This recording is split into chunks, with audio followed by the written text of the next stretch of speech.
Bismillahirrahmanirrahim. Assalamualaikum warahmatullahi wabarakatuh. Alhamdulillah wa syukurillah wa la quwata illa billah, amma ba'd. Fanifillah arsadani wa arsadakumullah.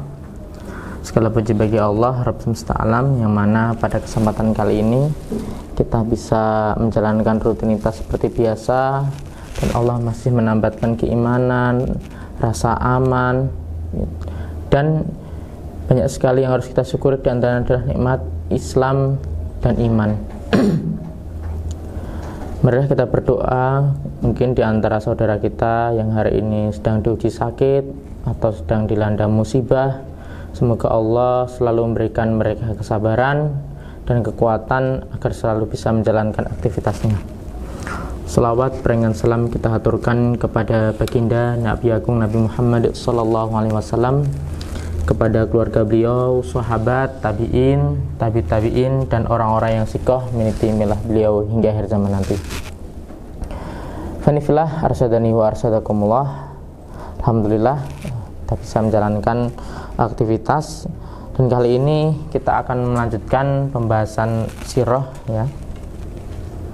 Untuk yang kemarin kita sudah membahas tentang kondisi politik ya Arab dahulu ya. Sekarang kita membahas agama bangsa Arab ya. Dulu agamanya itu apakah jahiliyah atau Islam sebelumnya. Nah, nanti kita lihat bersama-sama sejarahnya ya.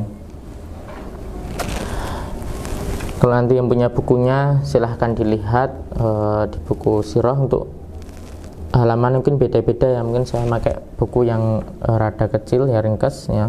Kalau di buku saya halaman 23. Bismillahirrahmanirrahim. Agama bangsa Arab.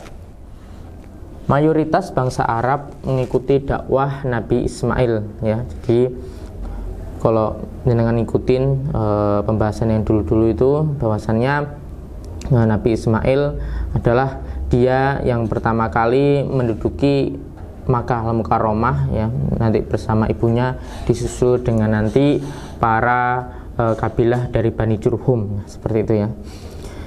Yaitu tatkala beliau menyeru kepada agama bapaknya siapa? Nabi Ibrahim alaihissalam, yang pada intinya menyembah kepada Allah Ta'ala ya. Bapak tauhid itu adalah Nabi Ibrahim, atau disebut juga dengan Khalilullah atau kekasihnya Allah. Karena apa? Dia mendapatkan ujian yang sungguh luar biasa ya. Dia termasuk juga Nabi yang disebut dengan Ulul Azmi, yang pada intinya menyembah Allah Ta'ala, mengisahkannya, dan waktu bergulir sekian lama ya. Jadi setelah Nabi Ismail wafat ya kan, disambung dengan anak-anaknya ya kan, hingga banyak di antara mereka melalaikan ajaran Nabi Ismail ini, agama Nabi Ibrahim ini ya. Sekalipun begitu, masih ada sisa-sisa tauhid yang beberapa syiar dari agama Nabi Ibrahim. Di antara adalah tawaf.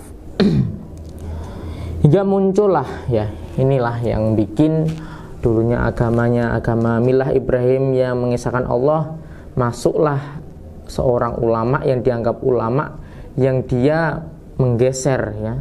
Dia aslinya enggak Allah alam ya. Dia dikatakan di sini memang tidak mengetahui, tetapi saya lihat di situ dia bekerja sama dengan jin. Siapa ini? Adalah muncullah Amr bin Luhai, pemimpin Bani Khuza'ah. Ya. Dia tumbuh sebagai orang yang dikenal suka berbuat baik, berkata bijak ya kan, suka memberi, mengeluarkan sedekah, respek dengan urusan-urusan agama, sehingga seluruh orang Arab itu mengenal dia dan menyayangi dia ya. Hampir-hampir orang-orang menganggap bahwasannya Amr bin Luhai ini seorang ulama besar, wali Allah yang sangat disegani. Nah, pada suatu ketika dia mengadakan perjalanan ke Syam. Ya, di sana dia melihat ya, orang menganggap bahwasanya orang Syam adalah orang yang dekat dengan Allah karena di situ tanah para nabi ya. Dia melihat penduduk Syam ya, tetapi yang anehnya dia menyembah berhala ya. Ya, dia menyembah berhala.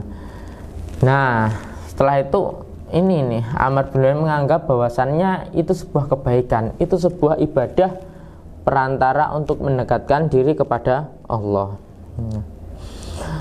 Akhirnya setelah dia mengetahui bahwasannya orang-orang Syam beribadah atau menyembah berhala, dia pulang ke negerinya, ya, ke Arab, membawa Hubal, ya, membawa patung Hubal dan meletakkannya di Ka'bah. Nah, nggak cukup di situ aja, akhirnya dia mengajak seluruh penduduk Makkah untuk berbondong-bondong beribadah kepada Hubal tadi, ya. Karena akhirnya banyak mengikuti masyarakat yang mengikuti nasihatnya Amr bin Luhai ini, ya, karena dianggap dia salah satu pengawas Ka'bah, jadi orang yang sangat disegani. Ya, makanya bahayanya seorang ulama, ya, yang dia memutuskan atas nafsunya sendiri, atau ulama yang melenceng ini kerugiannya atau bahayanya lebih besar sekali, karena ia sebagai panutan, ya, contohnya adalah Amr bin Luhai ini. Berhala mereka yang terdahulu adalah Manat yang ditempatkan di Musyallal atau tepi Laut Merah di dekat Qudaid. Kemudian mereka membuat Lata di Taif dan Uzza di Wadi Nahlah. Apakah sampai di situ saja? Tidak, ya. Nah, 3 berhala yang paling besar ini, ya, yang paling besar ini merebak, ya, di setiap daerah di Hijaz, ya. Nah, nggak cukup sampai di situ, akhirnya Amr bin Luhai ini, ya, mendapatkan berita. Nah, inilah, ya. Jadi semuanya kemaksiatan, semua syirikan itu memang ujung-ujungnya tidak lepas dari pengaruhnya iblis laknatullah alaih. Berapa banyak dulu ketika terjadinya kaum Sodom, ya, di situ orang-orang suka sama sejenisnya, itu diantaranya adalah perannya setan yang menyamar sebagai seorang laki-laki yang sangat ganteng, begitu juga dengan cantik, begitu juga dengan lesbi, ya, ketika menyamar sebagai perempuan yang sangat cantik, begitu juga dengan ganteng. Akhirnya ketika itu dilanda paceklik, mereka akhirnya melakukan perbuatan seperti itu. Begitu juga dengan kisahnya Nabi Nuh, ya kan. Nabi Nuh seperti juga ada peran iblis yang meniupkan ide-ide, ya. Dia berwujud seorang kakek tua. Mengapa sih kamu kok cuma menghormati lewat gambar? Coba buat patung, ya kan? Regenerasi lagi, generasi berganti hari. Mau kamu cuma berbaru sholat sembahlah.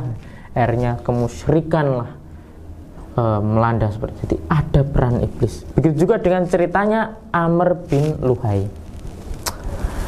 Jadi diberitahukan bahwasannya pembantu yaitu jin, ya, memberitahukan bahwasannya ada ini berhala-berhala pada kaum Nabi Nuh yang masih tertinggal atau terpendam di dasar bumi, ya, terpendam di bumi gitu, ya, di tanah. Yang kita lihat di surat Nuh, ya, diantaranya adalah berhala yang bernama Wud, Suwa, Yagut, Ya'ud, dan Nasr yang terpendam di Jeddah. Maka dia datang ke sana dan mengangkatnya, lalu membawa ke Tihamah. Setelah tiba musim haji, dia menyerahkan berhala itu kepada berbagai kabilah. Nah, akhirnya kan karena orang Arab, ya, berbondong-bondongnya mungkin ke Makkah, setelah pulang mereka bukan dihadiahin makanan atau apa, tapi dihadiahin oleh berhala agar mereka bisa menyembah kapanpun dan dimanapun. Akhirnya berhala itu kembali ke asalnya masing-masing, hingga setiap kabilah dan setiap rumah hampir bisa dipastikan ada berhalanya. Naudzubillah. Akhirnya apakah sampai di situ? Akhirnya Masjidil Haram, ya, dipenuhi dengan berhala dan patung. Perlu diketahui tatkala Rasulullah Shallallahu Alaihi Wasallam mengadakan Fathul Makkah, Rasulullah Shallallahu Alaihi Wasallam menghancurkan berhala-berhala itu, mengeluarkan berhala dari dalam Ka'bah ya. Di dalam Ka'bah itu terhitung jumlahnya adalah 360 berhala, banyak sekali ya. Dan Rasulullah mengeluarkan akhirnya suruh membakarnya tadi. Itu tadi agama bangsa Arab yang pertama milah Ibrahim, akhirnya datang seorang tokoh Amr bin Luhai yang mengembuskan kesesatan ya. Akhirnya mereka terombang-ambing dan sampailah Rasulullah SAW bisa menaklukkan Fathul Makkah. Akhirnya Makkah kembali ke agama yang hanif, agama yang mulia, itu agama Islam ya. Fanifillah arsadani wa arsadakumullah. Begitulah cerita ya, kisah kemusyrikan dan penyembahan terhadap berhala yang menjadi fenomena terbesar dari agama-agama orang jahiliyah yang menganggap, jadi mereka gitu, jadi menganggap bahwasannya itu bagian dari kisahnya Nabi, bagian dari ajarannya Nabi Ibrahim. Makanya ya teman-teman sekalian, terutama di bumi Nusantara, jika kita diingatkan bahwasannya itu termasuk kesyirikan, mereka ngomong apa? Ini tradisi nenek moyang. Jadi tidak beda ya ungkapan orang terdahulu sama orang yang sekarang, mesti mbak-mbaknya. Kalau nenek moyangnya bener sih tidak apa-apa ya. Jangan sampai yang hanya tradisi menjadi peribadatan yang di sana di situ bisa menyekutukan Allah, bisa menggadaikan iman kita kepada Allah Ta'ala. Berbahaya sekali. Malah kita membentengi keluarga kita, saudara kita, teman-teman kita, dan seluruh kaum muslimin dari bahayanya kesyirikan. Fanifillah arsadani wa arsadakumullah. Di Amr bin Luhai ini mengubah agamanya atau agama orang Arab, itu agama Ibrahim yang menjadi penuh dengan kemusyrikan, tapi ada sisa-sisa agama tauhid ya. Ya. Akhirnya diantaranya adalah mereka juga punya beberapa tradisi upacara penyembahan berhala yang mayoritas diciptakan oleh Amr bin Luhai. Sementara orang-orang mengira apa yang diciptakan Amr bin Luhai itu adalah baru, baik, serta tidak mengubah agama Ibrahim. Di antara upacara penyembahan berhala yang mereka lakukan adalah, di antara yang pertama, mereka melingi berhala, mendatanginya, berkomat kamit di hadapannya, meminta pertolongan tatkala menghadapi kesulitan. Jadi ketika ada kesulitan, datangnya bukan ke Allah, ya datangnya ke berhala, mengadakan penyembahan di situ ya, berdoa agar berhala itu memberikan syafaatnya, ya, memberikan syafaat di sisi Allah Ta'ala. Yang kedua, mereka menunaikan haji dan tawaf di sekeliling berhala, merunduk dan sujud di hadapannya. Jadi tawaf ya, dan berhala mereka sujud, pokoknya melakukan penyembahan itu penghormatan kepada berhala yang sangat-sangat melampaui batas. Selanjutnya adalah mereka bertakarub, menyajikan berbagai macam korban, menyembelih hewan peliharaan, hewan korban demi berhala, dan menyebut namanya, seperti yang diterangkan dalam surat Al-Maidah ayat 3 yang artinya, dan apa yang disembelih untuk berhala, dan janganlah kalian makan binatang-binatang yang tidak disebut nama Allah ketika menyembelihnya. Jadi kalau di Nusantara atau di Indonesia juga seperti itu ya, kadang-kadang berkorban di pohon tertentu agar dipersembahkan untuk penunggu-penunggu atau dayang-dayang yang ada di situ. Itu kalau sembelihannya kita makan itu tidak boleh ya, nggak boleh, karena sudah bukan untuk Allah lagi. Selanjutnya, jenis takarub yang lain, mereka mengkhususkan sebagian dari makanan, minuman yang mereka pilih dan disajikan kepada berhala, seperti yang diterangkan dalam surat Al-An'am ayat 136. A'udzubillahi minasyaitonirrajim. Bismillahirrahmanirrahim. Waj'alu lillahi mimma dura'a minal harsi wal an'ami nasiban faqalu hada lillahi biza'mihim wa hada li syurakaina fama kana li syurakaihim fala yasilu ilallah wa ma kana lillahi fahuwa yasilu ila syurakaihim sa'a ma kanu yahkumun. Dan mereka memperuntukkan bagi Allah satu bagian tanaman dan ternak yang diciptakan Allah. Lalu mereka berkata sesuai dengan persangkaan mereka, ini untuk Allah dan ini untuk berhala-berhala kami. Kok dibagi ya? Kan lucu ini kan. Padahal dari Allah semuanya ya. Maka sajian-sajian yang diperuntukkan bagi berhala-berhala mereka tidak sampai kepada Allah Ta'ala. Dan sajian-sajian yang diperuntukkan bagi Allah, maka sajian itu sampai kepada berhala-berhala mereka. Amat buruklah ketetapan mereka itu. Jadi kalau itu kita bersyukur atau kita mengadakan persembahan, itu sangat penting sekali ya antara akad itu. Makanya kalau untuk berhala atau untuk setan, maka nggak sampai kepada Allah Ta'ala. Nomor 5, di antara jenis takarub yang mereka lakukan adalah bernazar ya. Kalau saya nanti bisa melaksanakan ini, atau saya bisa membeli ini, atau saya bisa sembuh dari ini. Jadi mereka mengadakan nadar. Nah, jika nadarnya itu terpenuhi, mereka akan mengadakan persembahan untuk berhala itu ya. Dan mereka dalilnya adalah Al-An'am ayat 138. Dan mereka mengatakan, inilah binatang ternak dan tanaman yang dilarang, tidak boleh memakannya kecuali orang yang kami kehendaki. Menurut anggapan mereka, dan ada binatang ternak yang diharamkan untuk menungganginya, dan binatang ternak yang mereka tidak menyebut nama Allah, dan di waktu menyembelihnya semata-mata membuat kedustaan terhadap Allah Ta'ala. Selanjutnya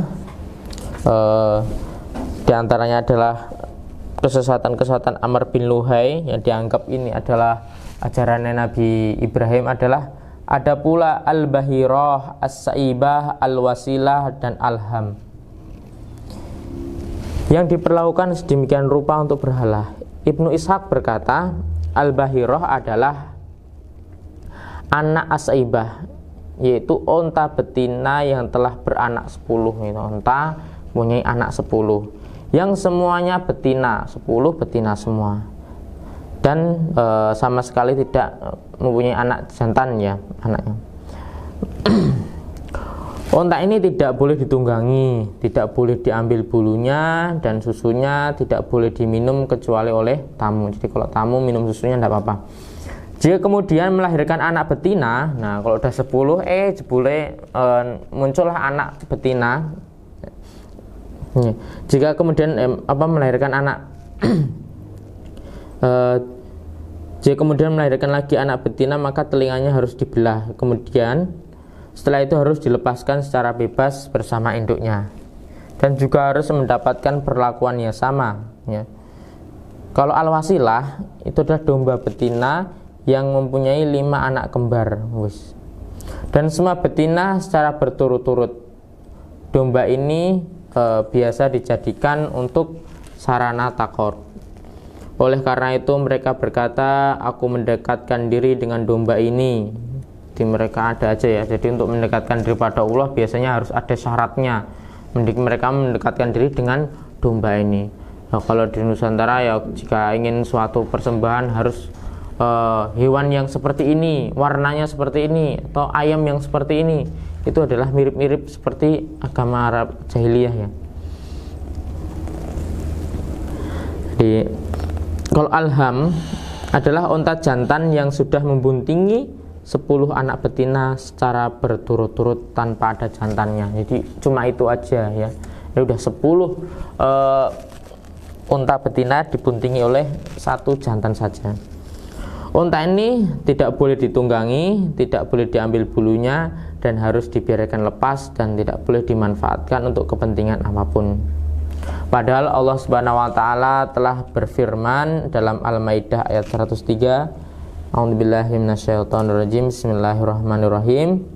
Ma ja'alallahu min bahirati wala saibati wala wasilati wala ham. Walakinnal ladzina kafaru yaftaruna 'alallahil kadzib wa aksaruhum la ya'qilun. Yang artinya Allah Subhanahu wa taala sekali-kali tidak pernah mensyariatkan adanya bahirah, saibah, wasilah, dan ham. Tetapi orang-orang kafir membuat-buat kedustaan terhadap Allah dan kebanyakan mereka tidak mengerti.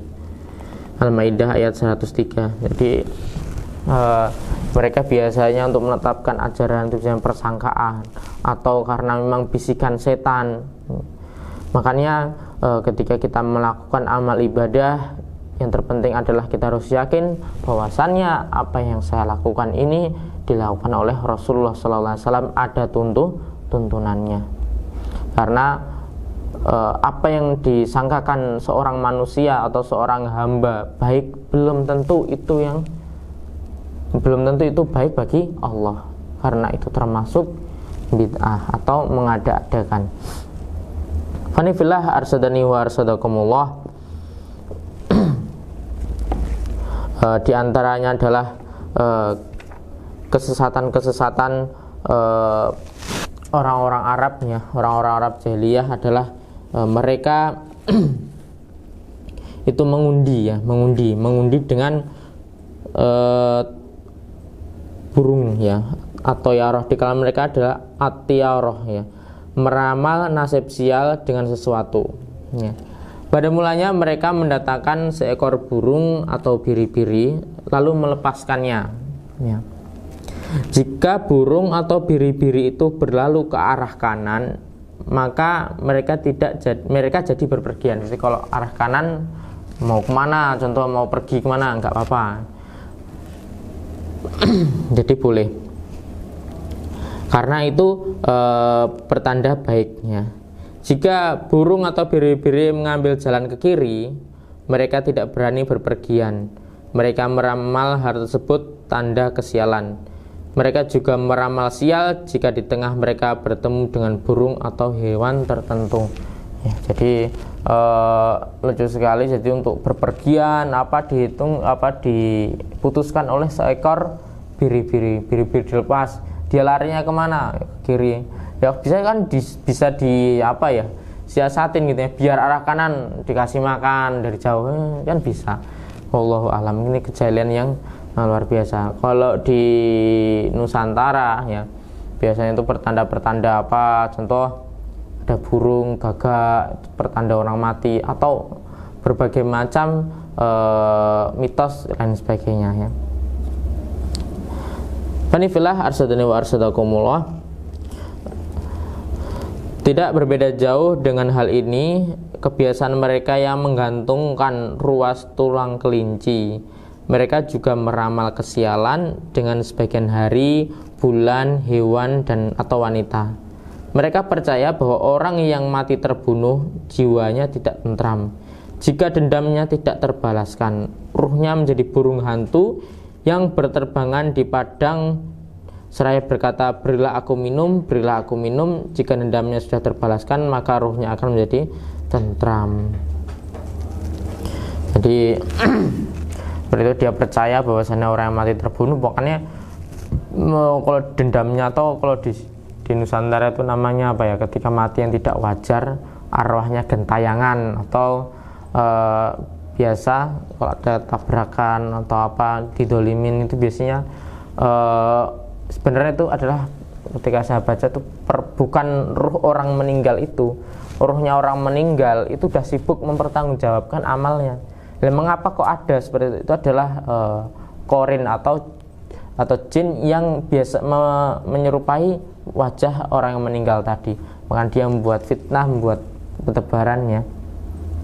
Makanya jika ada orang tabrakan biasanya harus dirumat dulu, dipindahkan biar tidak bergentayangan ya. Fanifillah arsadani wa arsadakum, itu bagian dari ajaran jahiliyah ya. Sebisa mungkin kita tinggalkan, karena takutnya akidah kita tergadaikan.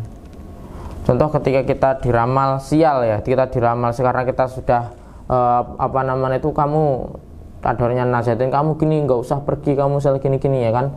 Kalau kita percaya, kita bahaya. Tapi kalau kita melakukan pantangan, atau orang hebat atau orang pintar, kita melakukan pantangan itu ya, toh di jalan kita sial atau kita, tetapi Allah sudah mencatat bahwasannya akidah kita yang sudah benar. Karena apa? Itu sangat bertentangan dengan qada dan qadar atau kehendak Allah Subhanahu wa taala. Kita sudah mendahului takdir, kita sudah meramal. Bahwasanya meramal adalah dilarang oleh Allah taala. Fanifillah sadani wa arsadakumullah. Sekalipun masyarakat Arab jahiliyah seperti itu, masih ada sisa-sisa agama Ibrahim yang mereka sama sekali tidak meninggalkan, seperti pengagungan Ka'bah, ya, tawaf di sekelilingnya, haji, umroh, wukuf di Arafah dan Musdalifah.